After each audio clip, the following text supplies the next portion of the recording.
teo anelanelan'ny taona 770 ka hatramin'ny 2012 teo kosa dia ala velona na ny antsoina hoe forêt naturelle mirefy roa tapitrisa hektara no ringana teto Madagasikara. Ny alana tsinanana izay mandrafitra ny 80 isanjato ny alan'i Madagasikara dia tsy afabela amin'izany fandringanana izany noho ny fisian'ny fitrandrahana tsy ara-dalàna ireo azo sarobidy vokany ary dia voasikazo ho isan'ny vakoka eran-tany ahina ho ringana ny alana tsinanana. Andeo arahantsika ity fanadadiana ity entiny Ravakarandriamanalina naka ny sary kosa Stefana Zafimanjemby.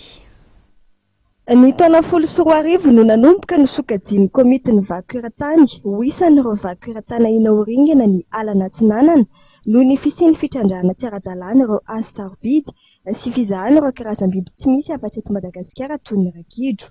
Fanapaka-hevitra noraisiny izany taorian'ny fahasapahana fa ny alana tsinanana izay mandrafitra ny 80 isanjato ny aina eto Madagasikara dia avy tafiditra ao anatin'ireo ala velona voakasika tamin'ny fandringanana nataon'ny vahoaka monina eny amin'ny manodidina azy ireny. Ny zavatra niteneniko teo ny faringanan'ny ala zany raha nandritry ny fatombohan'ny taona 790 hatrany amin'ny faran'ny taona 2012 dia zany hoe 20 taona dia natratratra any amin'ny roa tapitrisa hektara zany ny ala velona potika manerana Madagasikara aloha zay manerana Madagasikara zay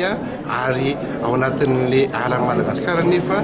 mihoatra ny 80 isanjato no any amin'ny faritra tsinanana misy azy ka azontsika jerena zany amin'izay fotoana zay zany ny faritra simba sy ny zavatra potika raha eny ala tsinanana iny no jerena tao anatin'izay fepitoana rehetra ny tany am-piandohana dia ny fanitsahan'ny fiarovana ny ala sy ny taky ataon'ny mponina manodidina ny ala amin'ny fanitarana ny toeram-pamboleny dia mampinao an'le fanaovana voly zay tsy afaka miaraka amin'ny fiarovana ny ala dia le fanapahana ala fandoroana dia mamboly rehefa avy eo ary ny olona dia zao mamboly indray indroa faravabetsany amin'le toerana ny olona tany amin'ny faritra eny dia mifindra indray dia manao zay fanapahana sy fandoroana indray amin'ny manakaikikaiky eo ihany dia izay zany teny am-piandohana no tena anisany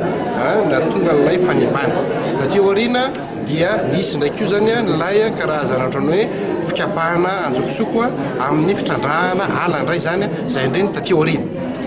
aoriana zay dia izay koa zany zavatra anankiray zay anisany tsy napety azy ary amin'izao fotoana moa dia misy mihitsy zany lay lasa fangalana lay azo sarobidy zay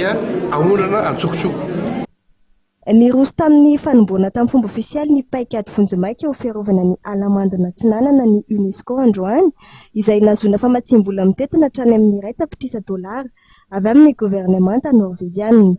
Valan-javaboary roa amin'ireo miisa 9 amin'ny ala tsinanana iny no voakasika ny tetikasa dia ny ao Marijety sy Masoala. Ankoatra ny fanitanana, ny fampandraisana anjaran'ireo vahoaka ifotony amin'ny fiarovana ireo aty ala rovana no isan'ny paikady ho tanterahana ao anatin'ny tetikasa. Voalohany ao anatin'izay dia ny fanamafisana ny fiarovana, izany hoe ny fanamafisana ny fanaraha-maso, fanamafisana ny fivoaran'ireo tsindry, ny fanamafisana ny fiadina amin'ireo tsindry izay misy amin'ireo ala tsinanana. Izany hoe ny fametrahana zany ireo fitaovana hoentina miady amin'ireo tsindry ireo sy miady amin'ny fanimbana izay misy zany. Faharoa manaraka an'izay zany dia misy ny fanamafisana sy ny fiofanana amin'ny fanarahan-dalàna, izany hoe misy ny lalàna napetraka fa izy ireny zany misy fomba fiasa sy fitaovana izay efa nosedraina tany amin'ny firenena maro ary noentina taty amintsika koa zany mba hoentina manamafy zany ny fanarahana fampiarana ny lalàna hoe tena miatra tokoa ve ny lalàna. Ary ny farany zany tena hoe ny sehatra anankiray goavana tsy azo adino zany ao anatin'izy ity dia ny fanomezana lanja ny fitantanam-pokon'olona na fifampitondram-pokon'olona, izany hoe amin'ity tetikasa ity dia hamafisina ny fandraisana andraikitry ny fokon'olona ao anatin'ny fiarovana amin'ireo tsindry izay manimba an'ireo valan-javaboary indrindra ny ala tsinanana ny Marijety sy Masoala. Roa taona no anatanterahana ity paikady vonjimaika ho fiarovana ny ala mandona tsinanana ity.